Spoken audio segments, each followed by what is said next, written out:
عليكم ورحمة الله وبركاته.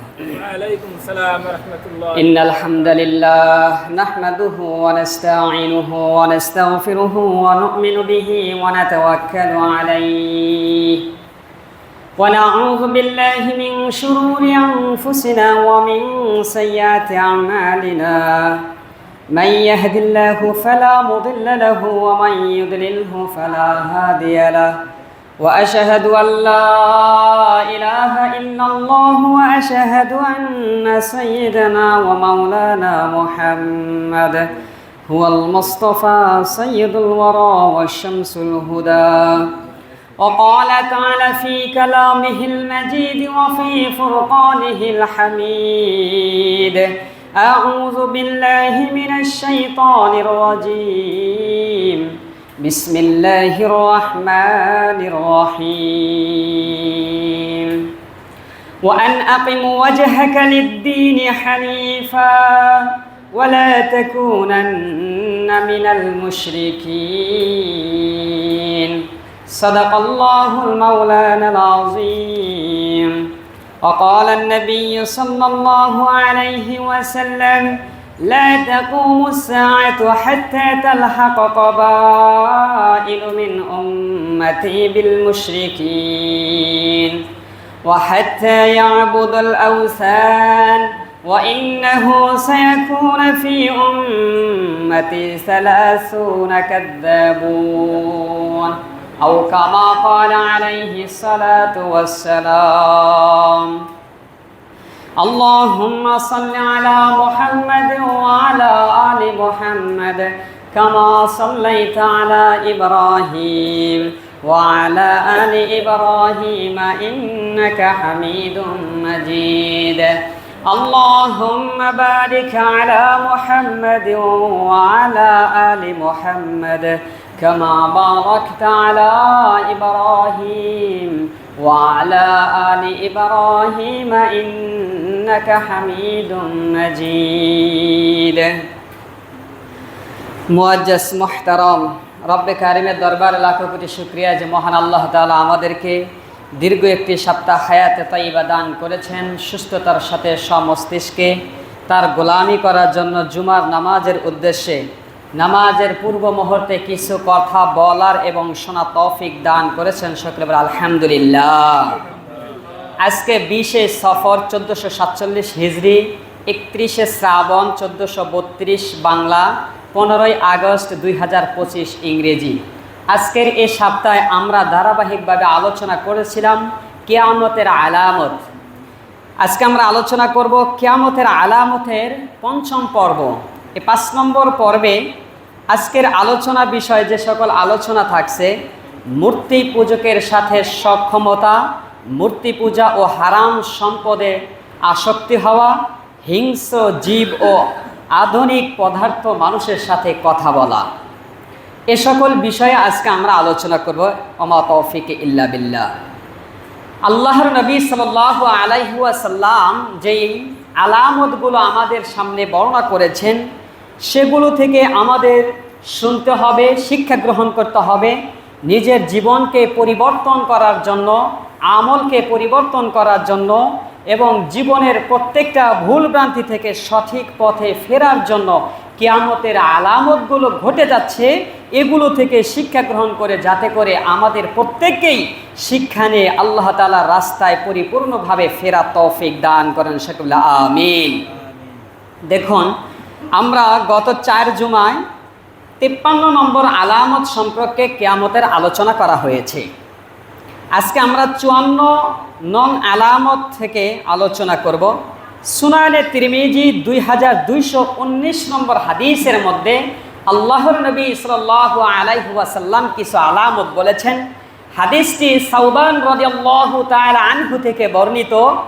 আল্লাহর নবী সাল্লাল্লাহু আলাইহি ওয়াসাল্লাম ঘোষণা করছেন: লা তাকুমুস সাআহ হাত্তা তালহাকা কাবাইলু মিন উম্মতি বিল মুশরিকিন ওয়া হাত্তা ইয়াবুদুল আওসান ওয়া ইন্নাহু সায়াকুনু ফি উম্মতি 30 কাযযাবুন।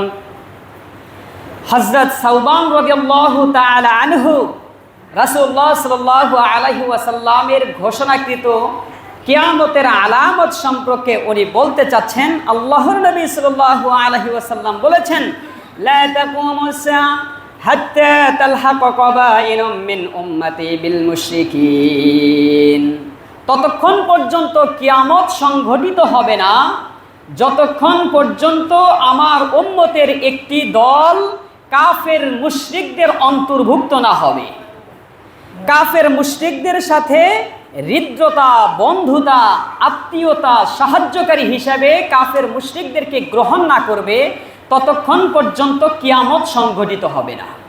এটা আল্লাহর নবী সাল্লাল্লাহু আলাইহি ওয়াসাল্লাম ঘোষণা করলেন। তথা মুসলমানদের একটি দল মুশরিকদের অন্তর্ভুক্ত হবে, অর্থাৎ নামদারি কিছু মুসলমান থাকবে যারা মুশরিকদের অন্তর্ভুক্ত হবে, তাদের সাথেই আত্মীয়তা করবে, বন্ধুত্ব করবে এবং তাদের বাড়িতে গিয়ে বসবাস করবে, সাহায্য চাইবে, তাদের সাথেই সমস্ত লেনদেন যা কিছু আছে সবগুলোই মুশরিকদের সাথেই হবে। এটি একটি কিয়ামতের আলামত আল্লাহ নবী সাল্লাল্লাহু আলাইহি ওয়াসাল্লাম ঘোষণা করলেন। এবং এই আলামতটি অতীতেও ঘটে গেছে, বর্তমানেও ঘটছে, ভবিষ্যতেও ঘটবে। যদি বর্তমান সম্পর্কে এই আলামতের সাথে আপনি একটু পর্যবেক্ষণ করেন তাহলে এই আলামতটা আরও প্রকট হয়ে দাঁড়াবে। ধরুন, নামে মাত্র মুসলমান থাকবে, জন্মগতভাবে মুসলিম পরিবারে জন্মগ্রহণ করেছে, বিশ্বাস করবে কোরআন আমার ধর্ম, গ্রন্থ হাদিস আমার রাসূলুল্লাহ সাল্লাল্লাহু আলাইহি সাল্লামের পক্ষ থেকে সম্পূর্ণ কিছুই গ্রহণ করবে, মানবে, বিশ্বাস করবে, কিন্তু কার্যকলাপে সম্পূর্ণ কিছু ইহুদি, খ্রিস্টান, নাসারাদের সাথে হৃদ্যতা, বন্ধুত্বতা সম্পর্ক তৈরি করবে। অথচ আল্লাহর রাব্বুল আলামিন এই সকল ব্যক্তিদের ব্যাপারে বলছেন, ওয়া আন আকিম ওয়াজহাকা লিদ-দীনি হানিফা ওয়ালা তাকুনান্না মিনাল মুশরিকিন। আল্লাহ পাক রব্বুল আলামিন এই সকল ব্যক্তিদের সম্পর্কে বলেন, ওয়া আন আকিম ওয়াজহাকা লিদ-দীনি হানিফা। সমস্ত বান্দাদেরকে তিনি ঘোষণা করছেন, হে আমার বান্দারা, তোমাদের চেহারাকে, তোমাদের পূর্ণ সত্তাকে প্রস্তুত করো, একনিষ্ঠ করো তোমাদের দিন এবং ধর্মের দিকে। অর্থাৎ আমার জীবন যৌবনের যত কিছু আছে, যত চেষ্টা প্রচেষ্টা আছে, শুধুই দিন বিজয়ের পিছনেই তুমি তোমার এই সত্তাকে, চেহারাকে ফিরিয়ে রাখো দিন ধর্ম প্রতিষ্ঠা করার ক্ষেত্রে। ওয়ালা তাকুনান্না মিনাল মুশরিকিন। এবং তোমরা মুশরিকদের অন্তর্ভুক্ত হইও না, মুশরিকদের দলের সাথে তোমরা একাকিত্ব হইও না, মুশরিকদের সাথে তোমরা বন্ধুত্ব করিও না। এটা যদি আমরা পর্যবেক্ষণ করি, আমাদের বহু শাসক গোষ্ঠী, বহু উচ্চ কর্মস্থলের রাষ্ট্রের ব্যক্তিবর্গরাও আমরা দেখেছি মুশরিকদের সাথে তাদের সম্পর্কটা কেমন ছিল। মুশরিকদের হিন্দুদের মন্দিরে গিয়ে গিয়ে বাহবাহ দেওয়া, মন্দিরে গিয়ে বক্তব্য দেওয়া, এবং কি ধর্ম এবং শিক্ষা মন্ত্রণালয়ের একজন মন্ত্রী তিনি মন্দিরে গিয়ে এই বক্তব্যও দিয়েছেন যে মন্দিরে গিয়ে আমাদের উপাসনালয়ের এখানে বক্তব্য বা এখানে কোনো কিছু করলে আমার ঈমান নষ্ট হয় না, ঈমান আমার এত হালকা না, নাউজুবিল্লাহ, এই কথা বলেছে। এবং মুসলমান, সাধারণ কোনো মুসলমান না, বাংলাদেশের শিক্ষামন্ত্রী ছিলেন উনি। তাহলে ভাবুন তার সম্পর্ক, তার হৃদ্যতা হিন্দুদের সাথে কি পরিমাণ ছিল। এবং শাসক গোষ্ঠীগুলো খ্রিস্টান নাসারাদের সাথে সাহায্য প্রার্থনা করবে, কথা তো এটা ছিল না। কথা তো হওয়ার কথা এমন ছিল, মুসলিম রাষ্ট্রের শাসকগুলো মুসলমানদের শাসক গোষ্ঠীর সাথেই তার সম্পর্ক থাকবে, মুসলমানদের অন্য শাসক গোষ্ঠীর সাথেই তাদের সম্পর্ক ভালো থাকবে, বিপদে আপদে অন্য এক মুসলমান রাষ্ট্রের প্রধানই তাকে সাহায্য করবে, তাকে বন্ধু হিসেবে গ্রহণ করবে। কিন্তু আমরা দেখেছি যতগুলো রাষ্ট্রপ্রধান, যতগুলো আমাদের শাসক গোষ্ঠী উচ্চ লেভেলের, আমাদেরকে দায়িত্বহীনতার কারণে আমাদের ওপর চড়াও হয়েছে, সন্ত্রাসী চাঁদাবাজি করেছে। আপনি লক্ষ্য করুন, প্রত্যেকটা এই সন্ত্রাসী বাহিনী এবং প্রত্যেকটা এই মুশরিকদের সাথে হৃদ্রতা বন্ধুত্বকারী, প্রত্যেকেই যেখানে আত্মগোপন এবং সাহায্য করেছে। কেউ কেউ ইন্ডিয়ার হিন্দুদের ধর্মে, হিন্দুদের রাষ্ট্রে গিয়ে পালাইছে, আর কেউ কেউ খ্রিস্টানদের আমেরিকাতে গিয়ে পালাইছে, এর বাইরে কেউ তাও নাই। তাহলে দেখুন, আমাদের মুসলিম রাষ্ট্রেই নামধারী শাসক, নামধারী রাষ্ট্রপ্রধান যারা ছিলেন, তারা বিপদে পড়লে মুসলমান আরেক শাসকের কাছে যারা সাহায্য চাইবে, এই সামর্থ্য তাদের নাই। মুসলমানের ঘরে গিয়ে সাহায্য নেবে, এটাও তাদের ব্যবস্থাপনা নাই। বরং মুশরিকদের ঘরে গিয়ে তাকে আত্মগোপন করতে হচ্ছে, মুশরিকদের কাছে তার সাহায্য পেতে হচ্ছে, মুশরিকদের রাষ্ট্রে গিয়ে তার নিজের জীবন নিরাপত্তায় রাখতে হচ্ছে। মুসলমান কোনো রাষ্ট্রে, মুসলমান কোনো শাসকের কাছে তার কোনো নিরাপত্তা নাই, কারণ সম্পর্কই নাই। আল্লাহর নবী সাল্লাল্লাহু আলাইহি ওয়াসাল্লাম এই কথাটাই তিনি বলে গেছেন, একটি দল নামে মুসলমান থাকবে এবং ওই মুসলমান দল মুশরিকদের সাথে বন্ধুত্ব, হৃদ্যতা, সাহায্যকারী এবং নিজের নিরাপত্তাকারী মুশরিকদের সাথে ইতাআত করবে। এই ঘটনা এবং এই আলামত আমাদের বাংলাদেশেও ঘটেছে কিনা? ঘটছে, অতীতেও ঘটেছে, বর্তমানেও ঘটছে এবং সামনেও ঘটবে, এটা অবশ্যই আমরা আশা রাখি। দেখুন, এই হাদিসেরই আরেকটি অংশ, আমার আলামত, এই আলোচনার ধারাবাহিক আলামতের সংখ্যায় 55 নম্বর আলামত। আল্লাহ নবী সাল্লাল্লাহু আলাইহি ওয়াসাল্লাম বলছেন, ওয়াহাত্তা ইয়াবুদুল আওসান। 55 নম্বর আলামত হিসাবে আল্লাহ নবী সাল্লাল্লাহু আলাইহি ওয়াসাল্লাম বলছেন, কিয়ামত ততক্ষণ পর্যন্ত হবে না, ইয়াবুদুল আওসান, যতক্ষণ পর্যন্ত আমার উম্মতের একটি দল প্রতিমা পূজা না করবে, মূর্তির পূজা না করবে, দেবতার পূজা না করবে, ভাস্কর্যের পূজা না করবে, ততক্ষণ পর্যন্ত কিয়ামত সংঘটিত হবে না। মূর্তির পূজা, এটা আপনি একটু পর্যবেক্ষণ করুন। আল্লাহ নবী সাল্লাল্লাহু আলাইহি ওয়াসাল্লাম নিজে বলছেন, আমার উম্মতের একটি দল মূর্তি পূজা করবে, ভাস্কর্যের পূজা করবে। তখনই তো আমার মনে প্রশ্ন আসে, মুসলমান আবার মূর্তি পূজা করবে কিভাবে? মুসলমান আবার ভাস্কর্যের পূজা করবে কিভাবে? এটা তো সবার বিবেকে একটু লাড়া দেওয়ার মতোই কথা, প্রশ্ন আসারই কথা। কিন্তু আপনি একটু পর্যবেক্ষণ করুন, আমাদের এই দেশে এই সকল মানুষের অন্তরে এই মূর্তি পূজা, ভাস্কর্য পূজা কি পরিমাণ অংশগ্রহণ করেছে এবং শাসক গোষ্ঠীদের কর্মমর্যাদার যারা হিন্দুদের এই মন্দিরে গিয়েও এই বাহ করেছে, এটাতেও তো স্পষ্ট মন্দিরে গিয়ে মূর্তি পূজার উপভোগ করা একই কথা। এছাড়াও দেখুন, উৎসবে অংশগ্রহণ করা, মূর্তি পূজক এবং দেবদেবীর পূজায় অংশগ্রহণ করা, এটা স্পষ্ট আল্লাহ তাআলার সাথে কুফরি করা এবং কুফরে আকবার, শিরকে আকবার। শিরকে যে ছোট শিরক এমন কোনো কথা না, বরং শিরকে আকবার বলে ঘোষণা হয় যদি কোনো মূর্তি পূজা এবং দেবদেবীর পূজায় কোনো ব্যক্তি অংশগ্রহণ করে। এখন আপনারাই লক্ষ্য করুন, এই দেশে দুর্গা পূজা, দেবী পূজা, যত পূজা হয়, হিন্দুদের তুলনায় মুসলমানের সংখ্যা কম থাকে না বেশি থাকে? বেশি থাকে। তাহলে এইখানে অংশগ্রহণ করা, মূর্তির পূজা হলো আল্লাহ তাআলার সাথে স্পষ্ট শত্রুতা করা, আল্লাহ তাআলার সাথে সরাসরি দুশ্মনী করা হলো মূর্তি পূজা করা। সেখানে মুসলমান গিয়ে অংশগ্রহণ করছে, সেটাকে সাপোর্ট করছে। এবং কি কিছু কিছু মুসলমানদের এমনও শোনা যায়, দুর্গা পূজার সময় যদি একটু আবহাওয়া খারাপ হয় বা বৃষ্টির ভাব দেখা দেয়, সরাসরি স্পষ্ট বলে দেয় এটা দুর্গা পূজার বৃষ্টি হচ্ছে। এই কথা বলে কি বলে না? বলার সাথে সাথে আপনার ইমান শেষ। মানে দুর্গাপূজার বৃষ্টি হচ্ছে বলতে আপনি বুঝাইতে চাচ্ছেন এই পূজা আল্লাহ তাআলা গ্রহণ করছে, কিংবা পূজার ব্যাপারেও আল্লাহ অবলম্ব আছে, সতর্ক আছে, যার কারণে পূজার সময় আসলেই বৃষ্টি দেয়। এই ধরনের বক্তব্য দ্বারা আপনার ইমানের ঘাটতি হয় এবং কি আপনি কুফরি এটা নিজের অন্তরের মধ্যেই নিয়ে আসলেন। এই কথাগুলো থেকেও আমাদেরকে দূরে রাখতে হবে। এছাড়াও ভাস্কর্যের পূজা, মূর্তির পূজা শুধুমাত্র সামনে গিয়ে সিজদা করলেই মূর্তির পূজা করা তা নয়, বরং কোনো প্রেসিডেন্ট, কোনো পিতার, কোনো নেতার, কোন নবী এবং কোন মুক্তিযোদ্ধা এবং কোন বীর শ্রেষ্ঠ মুজাহিদদের যদিও প্রতিমা অঙ্কন করে, পাথর খোদাই করে, ছবি অঙ্কন করে যদি সেখানে ফুল দেওয়া হয়, সম্মান দেওয়া হয়, রাষ্ট্রীয়ভাবে কুচকাওয়াজের আওয়াজ করা হয়, সেগুলোকেও কুফরি এবং সেগুলোকেও প্রতিমা পূজা বলা হবে। নাউজুবিল্লাহি মিন যালিক। এখন আল্লাহর নবী সাল্লাল্লাহু আলাইহি ওয়াসাল্লাম এই কথাটাই আমাদেরকে বুঝাইতে চাইলেন, প্রতিমার পূজা করবে মুসলমানদের একটি দল।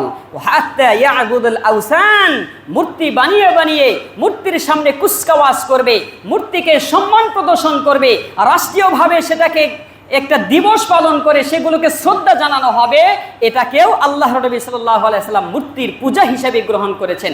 আপনি এবার লক্ষ্য করুন, আমাদের এই দেশেই বিগত কয়েক বছর অর্থাৎ স্বাধীনতার পর থেকে নিয়ে কোনো এক প্রেসিডেন্টের মূর্তিকে কিংবা কোনো এক বীর শ্রেষ্ঠদের মূর্তিদেরকে রাস্তার মোড়ে মোড়ে বিশাল আকার করে এভাবে প্রতিমা আর মূর্তিগুলো ভাস্কর্য যখন এভাবে চলতেছিল এই রাষ্ট্র থেকে, তখনই সকল মুসলমানের উপর থেকে রহমতগুলো উঠে যেতেছিল। আমরা এগুলো লক্ষ্য রাখি না। এবং কি পূজা করার একটি মাধ্যম আমাদের অটোমেটিকলি ছোট্ট ছোট্ট বাচ্চাদের অন্তরে ঢুকে দেওয়া হচ্ছিল।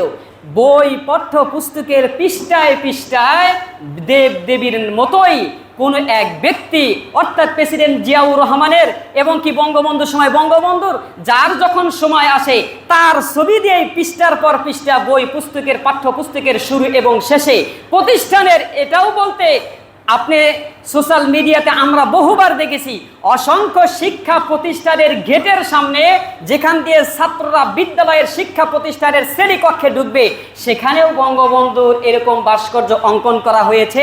শিক্ষা প্রতিষ্ঠানের শিক্ষার্থীরা যাওয়ার আগে ওই ছবিকে সালাম করে করে এরপর শিক্ষা প্রতিষ্ঠানের ভিতরে পদার্পণ করেছে। এই দৃশ্য আপনারা দেখছেন, আমি দেখেছি।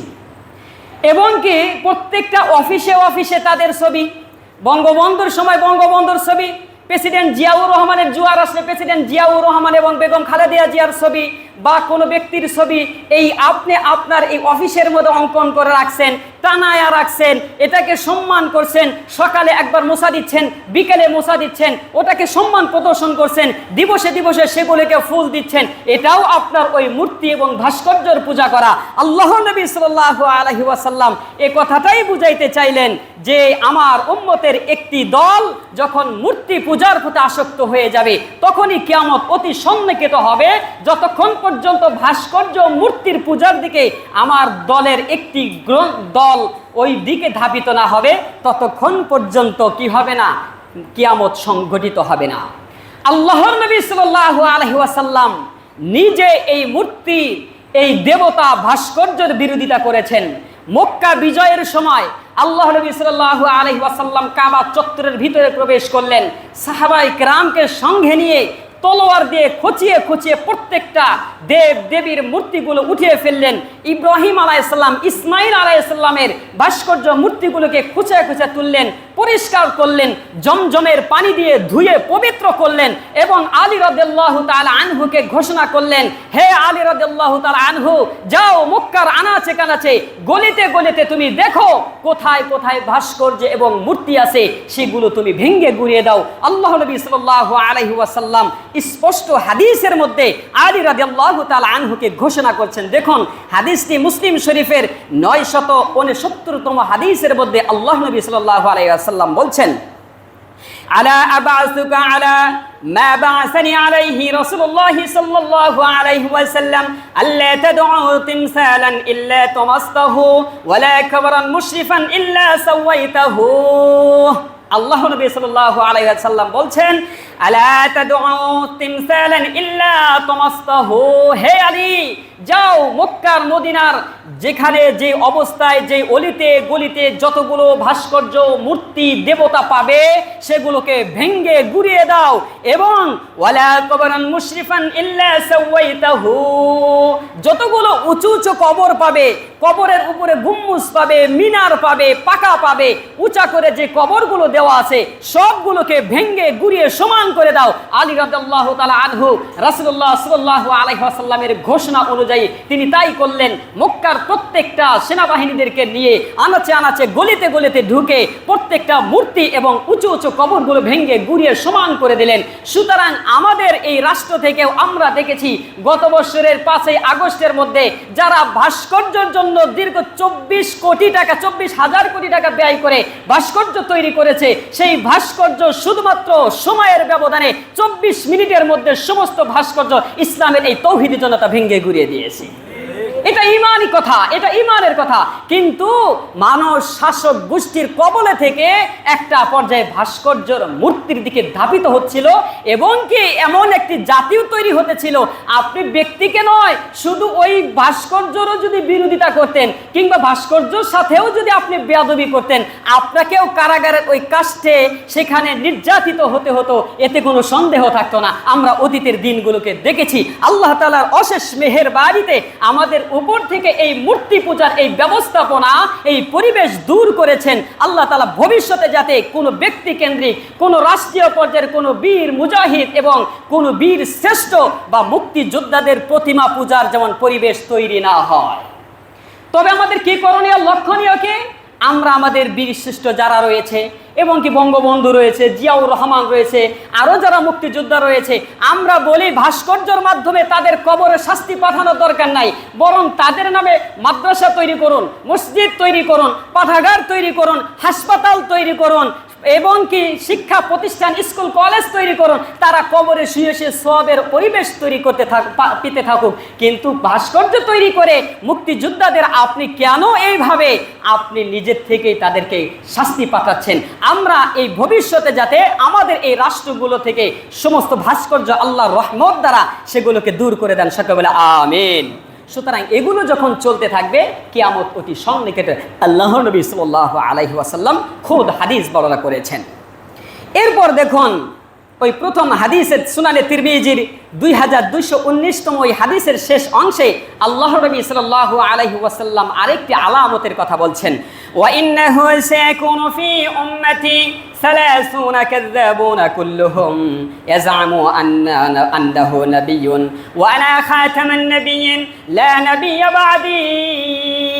আল্লাহর নবী সাল্লাল্লাহু আলাইহি ওয়াসাল্লাম বলছেন, وَإِنَّهُ سَيَكُونُ فِي أُمَّتِي 30 كَذَّابُونَ। আমার ইন্তেকালের পর 30 জন ব্যক্তি পর্যায়ক্রমে মিথ্যা নবীর নবুয়তের দাবিদার করবে। এজনামু আন্দাহু নাবিয়্যুন, প্রত্যেকে নিজেকে নবী হিসেবে স্বীকার করবে, দাবি করবে। ওয়া আনা খাতামান নাবিয়্যিন, অথচ আমি হলাম শেষ নবী। লা নাবিয়্য বা'দি, আমার পরে আর কোনো নবী হবে না। আমার পরে আর কোনো নবী কি হবে না? হবে না, আসবে না এ কথাটা নয়। কারণ ঈসা আলাইহিস সালাম কিয়ামতের আগে আসবেন, তিনি একজন নবী ছিলেন। হয়তো আপনার একটা শব্দ ব্যবহার করার ক্ষেত্রে অন্যজন আরেকটা প্রশ্ন করার সুযোগ পাবে, আর যখন আপনি বলবেন কেউ নবী হবে না তখন আর কোনো সুযোগ নাই। ঈসা আলাইহিস সালাম আসবেন কিন্তু নবী হয়ে আসবেন না। সুতরাং সে একজন নবী ছিলেন, পৃথিবীতে আসবেন কিন্তু নবী হয়ে না। আল্লাহর নবী সাল্লাল্লাহু আলাইহি ওয়াসাল্লাম এই কথাটাই বললেন, লা নাবিয়্য বা'দি, আমার পরে আর কেউ নবী হবে না। এবার বলুন, আল্লাহর নবী সাল্লাল্লাহু আলাইহি ওয়াসাল্লাম হলেন শেষ নবী। আল্লাহর নবী সাল্লাল্লাহু আলাইহি ওয়াসাল্লামের পরে 30 জন নবী মিথ্যা দাবিদার এই পৃথিবীতে আগমন করবে। নবী আরবি সাল্লাল্লাহু আলাইহি ওয়াসাল্লামের ইন্তিকালের পরই তুলাইহা এবং মুসাইলামা কাজ্জাব ওই মক্কা নগরীর মধ্য থেকেই নবুয়তের দাবিদার করেছিলেন।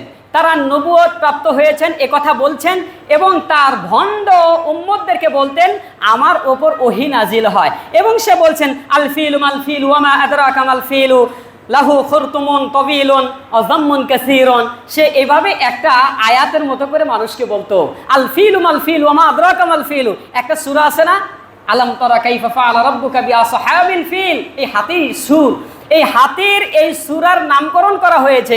আল্লাহ তাআলা তার হাতির রচনা বর্ণনা করেন নাই, বরং একটি ঘটনাকে কেন্দ্র করে হাতির নামকরণ করে একটি সূরার নামকরণ করা হয়েছে।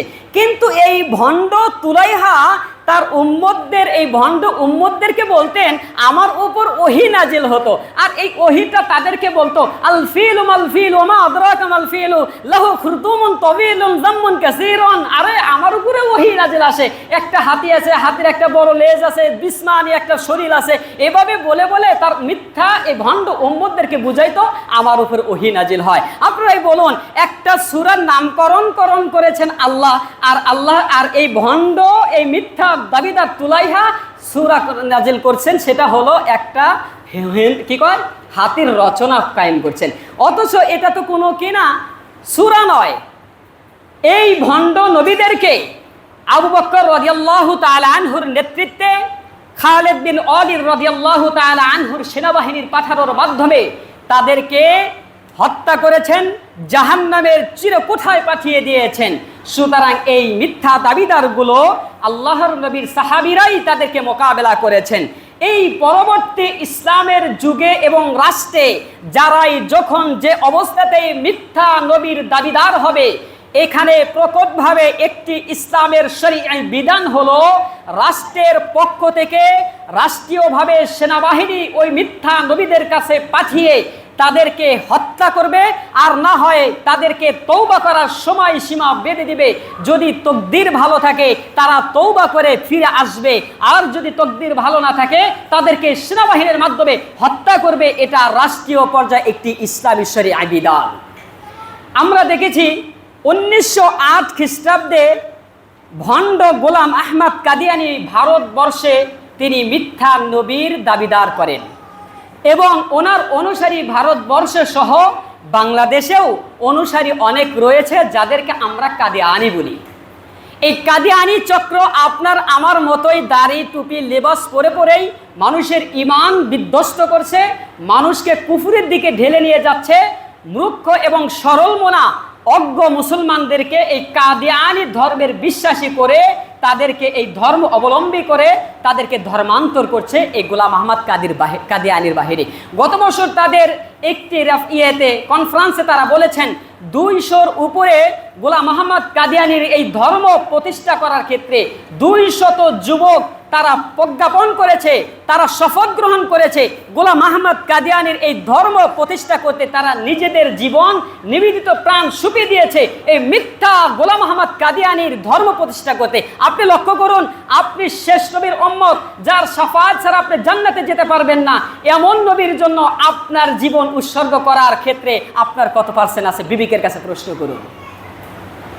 গোলাম আহমদ কাদিয়ানী একটা মিথ্যা নবী দাবিদার ছিলেন, ওনার ধর্ম প্রতিষ্ঠা করার জন্য 200-র উপরে যুবকরা শপথ গ্রহণ করেছে। কিন্তু আফসোস, আমরা সত্য ধর্মের উপরে থেকেও আমরা পেয়ারা নবী সাল্লাল্লাহু আলাইহি ওয়াসাল্লামের এই ধর্মকে প্রতিষ্ঠা করার জন্য আমরা আমাদের নিজেদের শপথ গ্রহণ করতে পারি না। আল্লাহ তাআলা আমাদের প্রত্যেককেই এই নববীর রাস্তায় নবুয়তের এই ধারক বাহক হিসাবে এবং আয়েলায়ে কালেমাতুল্লাহর ঝান্ডা সমুন্নত করার জন্য প্রত্যেককে ঈমান দস্তান জীবন নিয়ে এবং ইমানের তেজাপ্ত নিয়ে প্রত্যেক যুবককে গড়ে ওঠা তৌফিক দান করুন, সকলে বলে আমিন।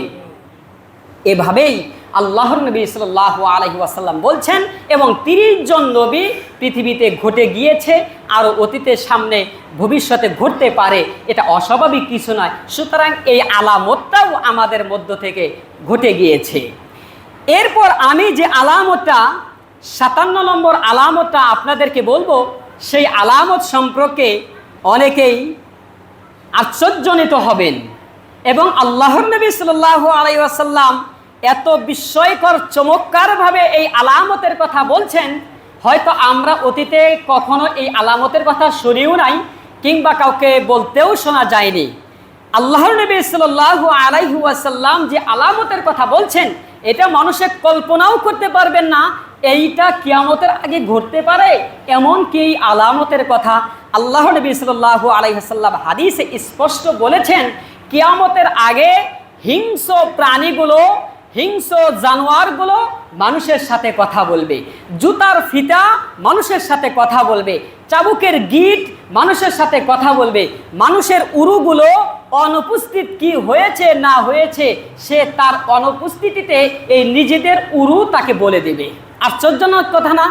আল্লাহর নবী সাল্লাল্লাহু আলাইহি ওয়াসাল্লাম এমন একটি আলামতের কথা আমাদের মাঝে বর্ণনা করলেন।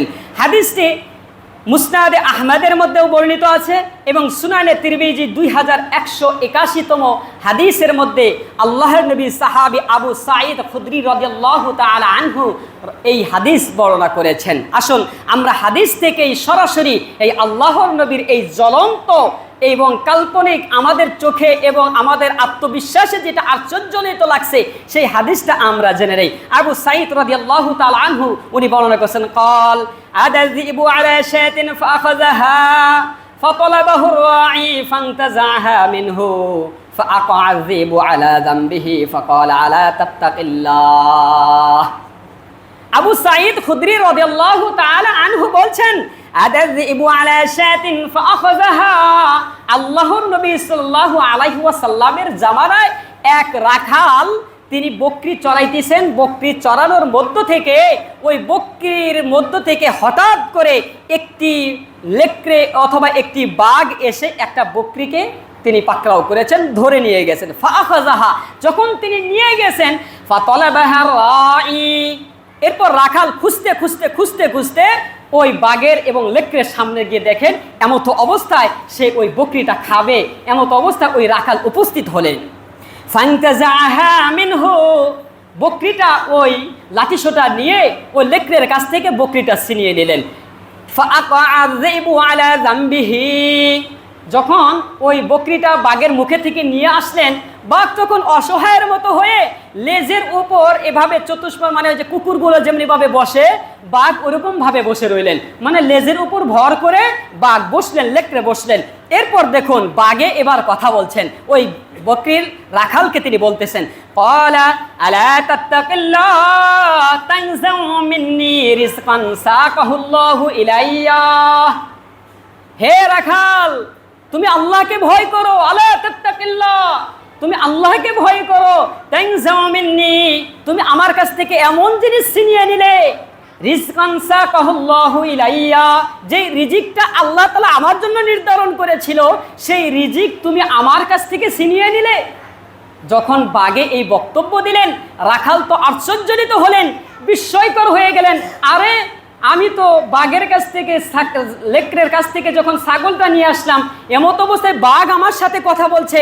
এরপর দেখুন ক্বালা ইয়া আজাবা, এরপর আবার বলতেছেন যে যামবু মাকাইন আলা যামবিহি, তিনি চিন্তা করতে লাগলেন, হায় এটা কেমন কথা, কেমন আশ্চর্যজনক কথা, এ কেমন বিস্ময়কর ঘটনা, আমার সামনে দেখি বাঘে আজকে জবান খুলে কথা বলছে। ইউকাল্লিমুন নাসা ইউকাল্লিমুল ইনসানি, এবং মানুষের মতো করেই কথা বলছে, তার নিজের ব্যক্তিগত ভাষায় তো কথা বলছে না, সুতরাং মানুষের মতো করেই কথা বলে, এটা কি আশ্চর্যজনক কথা। এটা নিয়ে ওই রাখালে চিন্তা করতে লাগলেন। বাঘ এবার দ্বিতীয়বার আবার কথা বলতেছেন। ফাকালা যিবু, বাঘ আবার বলছেন, আলা উখবিরুকা বিআজাবা মিন যালিক, আরে রাখাল আমি তোমাকে আরো একটি আশ্চর্যজনক বিস্ময়কর ঘটনার কথা বলতে চাচ্ছি, তুমি কি সে কথা শুনবে? এবার রাখাল নিজে নিজে আরো আশ্চর্যজনক হয়, আমি বাঘে কথা বলছে এটাই তোমার বিশ্বাস হচ্ছে না, এটাই তোমার কাছে আশ্চর্যজনক বিস্ময়কর লাগছে, আবার উনি সংবাদ দিচ্ছেন যে আরো নাকি বিস্ময়করের খবর আমার কাছে দিবে, সুতরাং এটা আরো কত ধরনের বিস্ময়কর ঘটনা হতে পারে।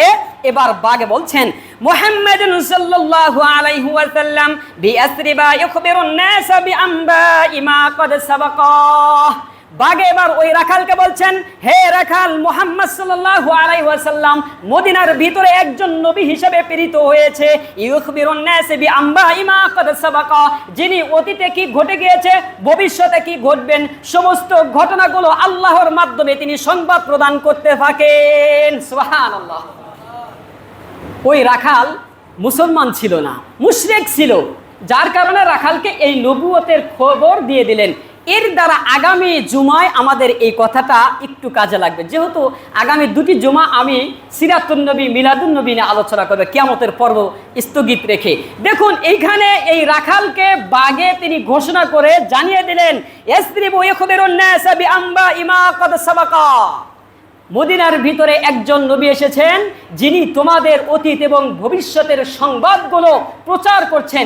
এটা এই বাঘের মাধ্যমে আল্লাহর নবী সাল্লাল্লাহু আলাইহি সাল্লামের নবুয়তের সত্যায়িত করলেন। এরপর দেখুন ফাকাল আকবাল রাই, রাখাল এবার চিন্তা করলেন এবং বাড়ির দিকে ফিরলেন। ইয়াসুকু গনামাহু হাত্তা দাখালাল মদিনা, তিনি তার এই বকরিগুলো এক জায়গায় রেখে মদিনার দিকে তিনি রওনা করলেন। নবী আরবি সাল্লাল্লাহু আলাইহি ওয়াসাল্লামের কাছে যাবেন বাঘের ঘটনা সত্যায়ন করার জন্য।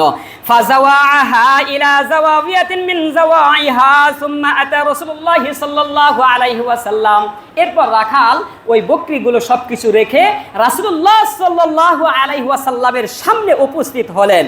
ফাআখবারাহু, রাসূলের কাছে এই রাখাল তার বৃত্তান্ত ঘটনা বললেন, আমাকে এই লেকড়ে বাঘ আপনার সম্পর্কে সংবাদ দিয়েছে এবং তার সাথে এই ঘটনাগুলো বলছে।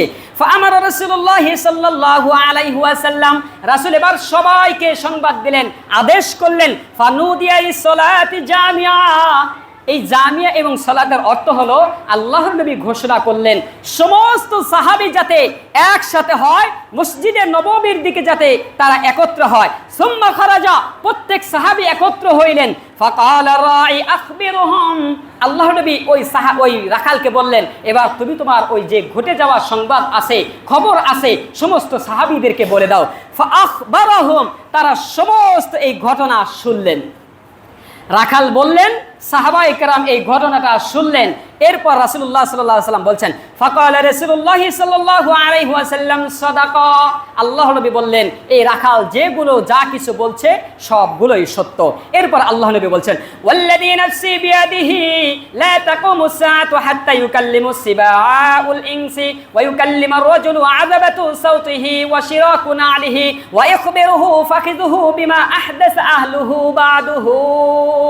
আল্লাহর নবী সাল্লাল্লাহু আলাইহি ওয়াসাল্লাম বলছেন, ওয়াল্লাযী নাফসি বিয়াদিহি, যার হাতে আমার এই নফস, আমার এই জীবন, ওই সত্তার কসম করে বলছি, লা তাকুমুস সাআত, ততক্ষণ পর্যন্ত কিয়ামত সংগঠিত হবে না, হাত্তা ইউকাল্লিমুস সিবাউল ইনসি, যতক্ষণ পর্যন্ত হিংস্র বাঘ প্রাণীগুলো মানুষের সাথে কথা না বলবে, ওয়া ইউকাল্লিমার রাজুলু আযাবাতু সাওতিহি, এবং মানুষের হাতের চাবুকের গিঁটগুলো মানুষের সাথে কথা না বলবে, ওয়া শিরাকু নালিহি, এবং জুতার ফিতাগুলো মানুষের সাথে যতক্ষণ পর্যন্ত কথা না বলবে, ওয়া ইখবিরু ফাকিদুহু বিমা আহদাসা আহলুহু ওয়া বা'দুহু, এবং মানুষের অনুপস্থিতিতে তার নিজের উরুগুলো তার ব্যাপারে সাক্ষ্য দিবে, কি ঘটেছে কি না ঘটেছে প্রত্যেকটা উরু তার ব্যাপারে সাক্ষ্য দিব, কথা বলবে। এর আগে কিয়ামত সংগঠিত হবে না। আল্লাহ নবী সাল্লাল্লাহু আলাইহি সাল্লাম এই কথাটা হাদিসের মধ্যে বিস্তারিতভাবে বললেন, এই আলামতগুলোই ঘটে যাবে কিয়ামতের সন্নিকটে এসে।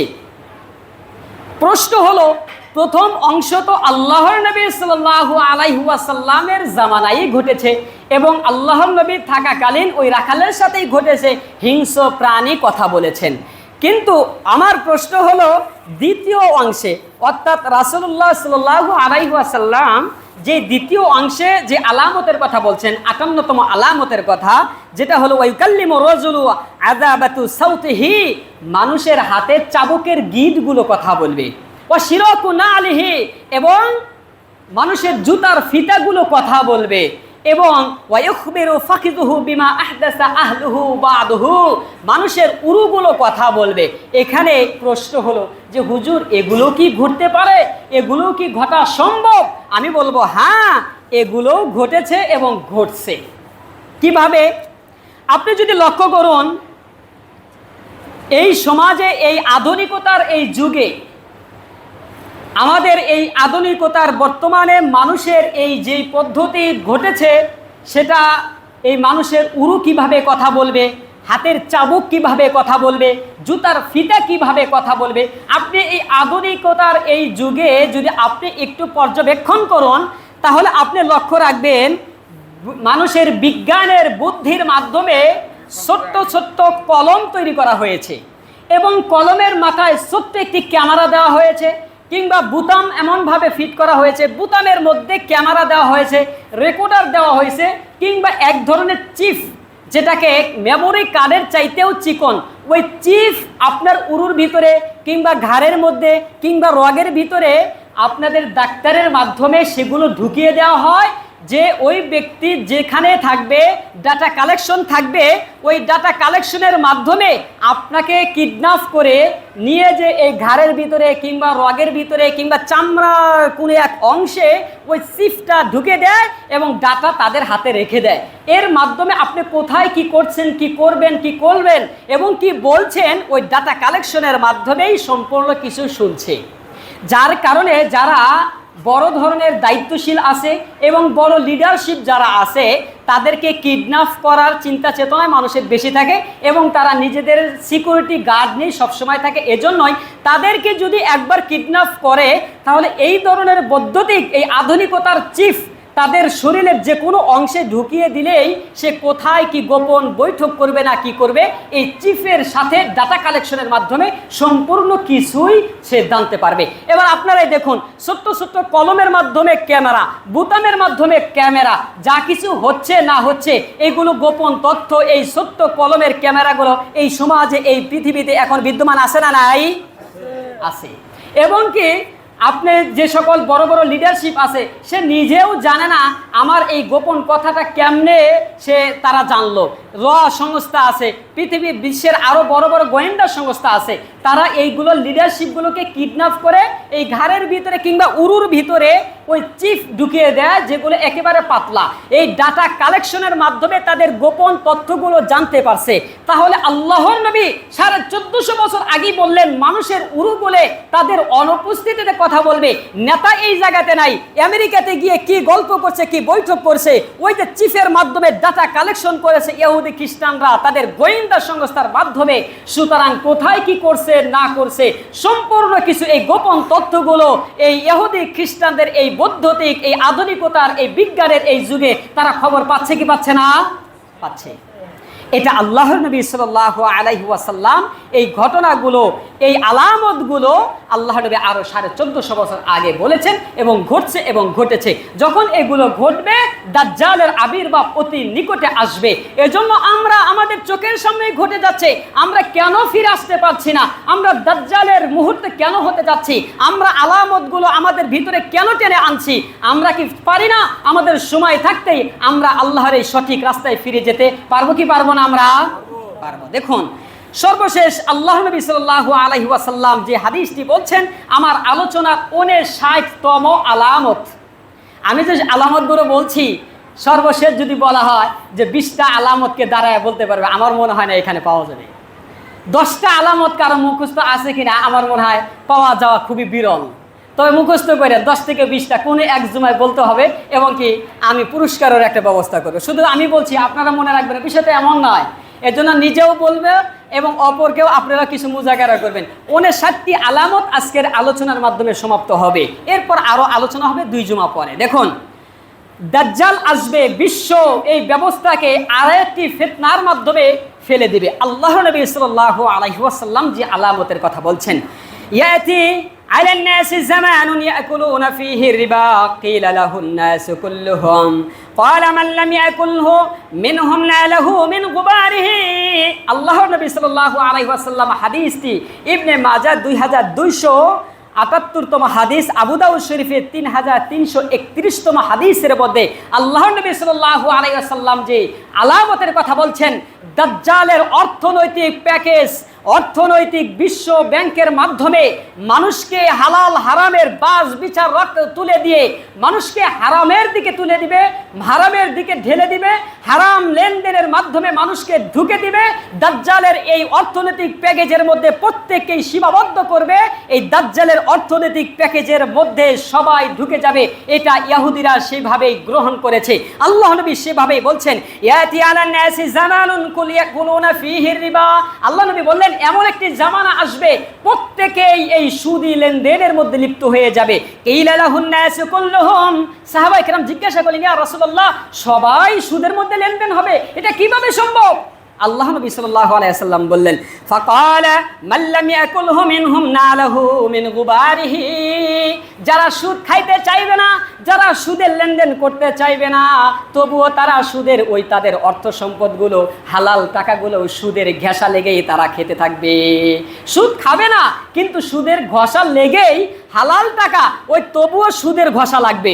সুদের ঘষা ছাড়া একজন ব্যক্তিও তার উপার্জিত খাবার খাইতে পারবে না। এটা আল্লাহর নবী 1450 বছর আগেই বলেছেন এবং এই কথাটা বাস্তবে রূপ ধারণ করেছে ইহুদি খ্রিস্টানরা। বিশ্ব ব্যাংকের মাধ্যমে, বিশ্ব সুদি লেনদেনের মাধ্যমে, সুদি শেয়ার বাজারের মাধ্যমে, সুদি সমিতির মাধ্যমে, সুদি ব্যাংকিংয়ের মাধ্যমে, সুদি ব্যবসা বাণিজ্যের মাধ্যমে সমাজের প্রত্যেকটা রন্দে রন্দে এই সুদি লেনদেন তৈরি করে দিয়েছে, যারই ফলশ্রুতিতে মুসলমান শাসক গোষ্ঠী এবং মুসলমান উচ্চ শিক্ষিত লোকেরা এটাকেই আধুনিকতার অর্থনৈতিক ব্যবস্থা মনে করেছেন। ইসলামী অর্থনীতিকে গ্রহণ করছে না, বিশ্বাসও করছে না যে ইসলামী অর্থনৈতিকের মাধ্যমেই একমাত্র মানুষের সঠিক জীবন বিধান এবং সঠিকভাবে মানুষ ধনী এবং গরিবের একটা চূড়ান্ত কৌটা হলো ইসলামী অর্থনৈতিক ব্যবস্থা।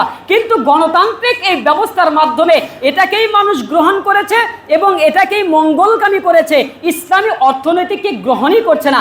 জালি ফলশ্রুতিতে যারা অসহায় তারা জুলুম হচ্ছে, তাদের প্রতি জুলুম করা হচ্ছে, দরিদ্রতা আরো দরিদ্র হচ্ছে, আর ধনীরা ধনাত্ম হচ্ছে, ব্যাংক মেরে মেরে এত সম্পদের মালিক হচ্ছে, আবার এক সময় সমস্ত সম্পদ ভেসে যাচ্ছে, যেমন সালমান এফ রহমানের ভেসে গিয়েছে।